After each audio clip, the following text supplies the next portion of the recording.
an economy of occupation just turned into an economy of genocide. The Tel Aviv Stock Exchange has increased its value 179%, 70 billion in the last month alone. Why? Arms manufacturers and security/surveillance system has been profiteering a lot through the customization of weaponry and how Israel has perfected certain techniques of surveillance or hitting, killing Palestinians throughout this genocidal war. Palestine has always been a laboratory for Israel, and Israel must be understood as a military state. In order to preserve itself as an ethno-state, it has had to rely significantly on the use of force, on military force. And the Palestinians have provided an endless pool of resources on which to test surveillance techniques, technology, and other kinds of weapons with zero accountability,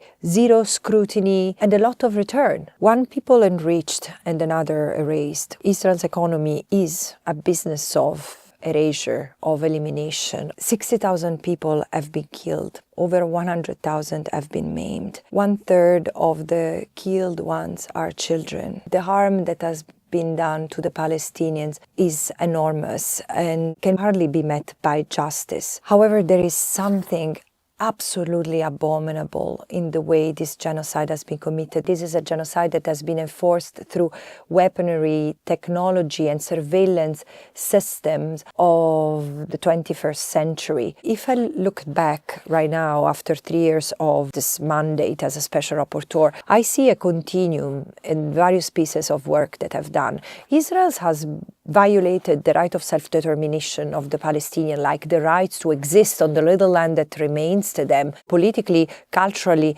economically. It has strangled the possibility for them to have an economy by controlling their resources, land, water, fuel, gas, and diverting them and the profits that others could make out of them toward itself. And this is why I insist today we need to stop feeding this illusion that there is a good Israel and a bad Israel, a good Israel with whom it's okay to do business, while if you cross the green line and you get into the colonies, then it becomes problematic. No, it's Israel which commits violations of the right of self-determination, which maintains an unlawful occupation, which advances annexation, and therefore it's Israel which today must face sanctions, divestment, and based on what civil society is increasingly and successfully doing, boycotts. The report exposes an economy of occupation which has turned into an economy of genocide. For decades, Israel has advanced its settler colonial project, enabled, facilitated, supported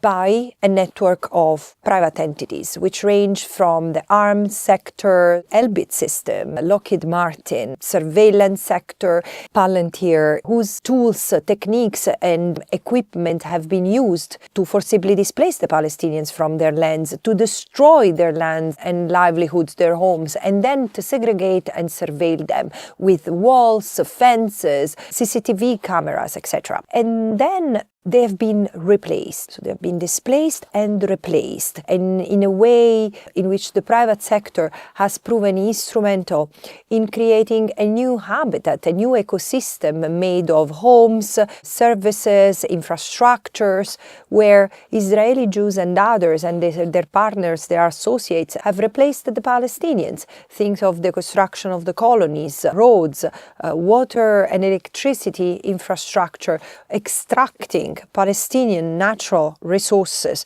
and then producing goods and services and circulating them, connecting to a domestic, regional, and international sets of markets. If Palestine was a crime scene, it would have the fingerprints of all of us. So, for example, Airbnb and Booking.com advertise properties on land that settlers and the State of Israel have stolen from the Palestinians. We continue to normalize the occupation through a click. And this is not even the end of the story, because there has been a network, a web of enablers made of banks like BNP or Barclays, financial entities like BlackRock and Vanguard, and even universities which have lended legitimacy and financial means, funds, endowments to the system to thrive, so that Israel could continue business as usual. It is displacement and replacement of the Palestinians in a vicious circle. Now, I could have written this report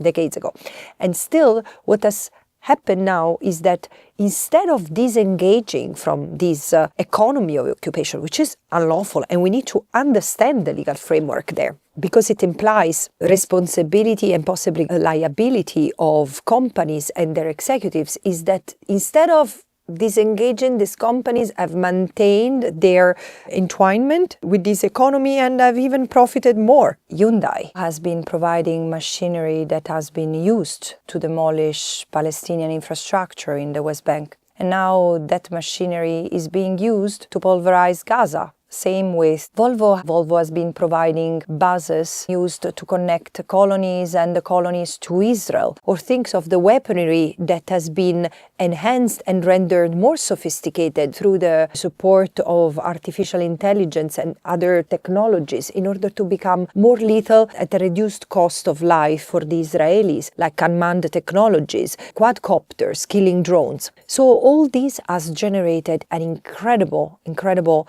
economy, very high profits.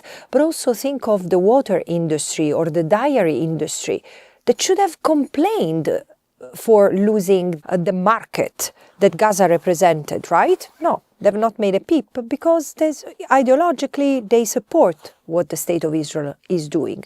And universities have not disentangled from partnership with Israeli universities or with the Israeli defense sector and other forms of research in the name of neutrality. But there is nothing neutral, nothing innocent in engaging with a state which commits and is accused of committing war crimes, crimes against humanity, and genocide. So this is the red line that companies have continued to cross with knowledge, intent, and purpose. And so this is why I say these people have no realization, no sense of what has been going on in Gaza, the harm that has been done in Gaza, or if they do, they support it. And this is why I say they must be held accountable. And of course, the companies can say, well, but what can I do? It's Israel making the use it wants of our goods.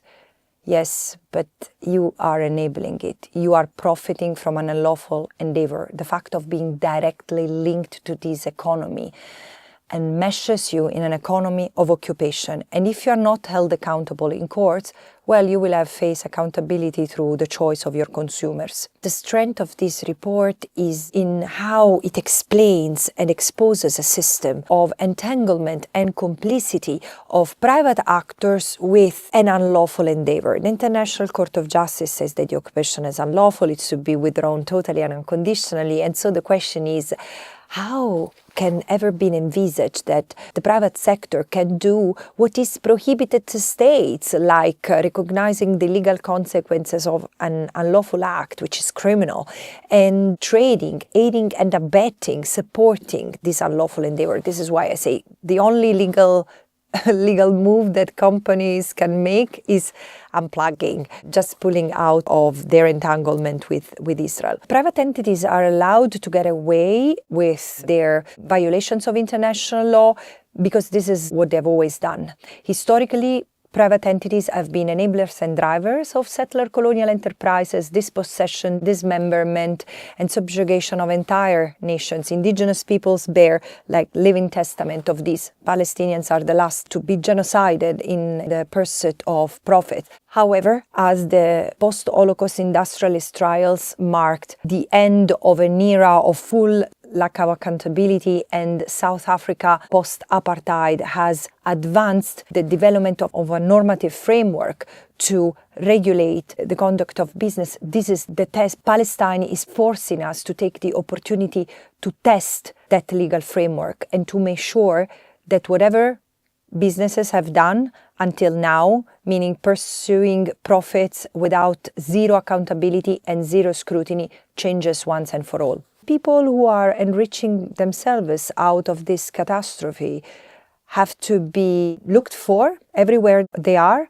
and held accountable. The Gaza Humanitarian Foundation is a slap in the face of 80 years of multilateralism and humanitarian assistance. Whatever they're doing is not aid. It's a shame to call it aid. How come that the state that is accused of committing acts of genocide, war crimes, and crimes against humanity against the Palestinians, including using starvation as a weapon of war, is the state that is allowed to distribute food to the Palestinians? All the more, whatever that thing, the so-called Gaza Humanitarian Foundation is, it looks more like a joint criminal enterprise with zero accountability, zero scrutiny, but especially zero purpose. Because first of all, aid is a complex endeavor. It's not just throwing bags of flour at people. There are reports that refer to the presence of pills that appear to be narcotics in the flour, but also the way the flour is distributed. It's a punch in the face of the principle of dignity, humanity, doing no harm, and it's absolutely undignified. The only recommendation I have, and I urge member states to do that, break the blockade yourself. Every state which has ports in the Mediterranean area, European states and Arab states must send their navy with humanitarian personnel and humanitarian supplies for the people of Gaza. Enough of them starving, being killed, tormented day and night. This nightmare must end. For the Palestinians, for the Israelis, and for what remains of our humanity. A ceasefire is not the answer, especially according to the Israeli way of observing ceasefires, where others seize, Israel fires. This is how ceasefires are normally implemented. This is not about ceasefire. The paradigm needs to shift from self-defense, whatever it is, to self-determination. I'm really worried also about how member states, from Arab states to Western states, are discussing the reconstructions of Gaza. This is not a business. We need to recover a population which is surviving genocide, and we need to heal them. We will also need to take care and heal the Israelis who have committed this genocide, because this is a society that, when it will realize what it has done, will face a moral collapse, but they will also have to face accountability for what they have done. Look, there is no other way to stop the genocide than stopping it. The genocide and the ethnic cleansing of Palestinians from what remains of Palestine will not stop by inertia. It must be stopped, and international law has in itself the roadmap to end it. End the genocide now. End the occupation by September this year, because this is what the General Assembly, upon the advisory opinion of the International Court of Justice, has decided, and then end apartheid. Whatever political solutions Palestinians and Israelis will decide, it cannot be anything else than full rights and freedoms for anyone, regardless of their religious or political, cultural identity, between the river and the sea. Meanwhile, private and public actors, from government officials to CEOs of companies, have to be held accountable. The role that civil society, lawyers, private sectors, and anyone as a consumer or as part of a public or private institution can play is enormous. Use your role to bring accountability forward. We do build change at every step, and this is the moment to prove it. May this be the last genocide in human history, and may this be the last crime that is committed against the Palestinians. Look, I have one regret: not to have investigated media as the first corporate entity which should be held accountable, but it's coming. So thank you, independent media, to do what corporate media has not been able to do, telling the truth.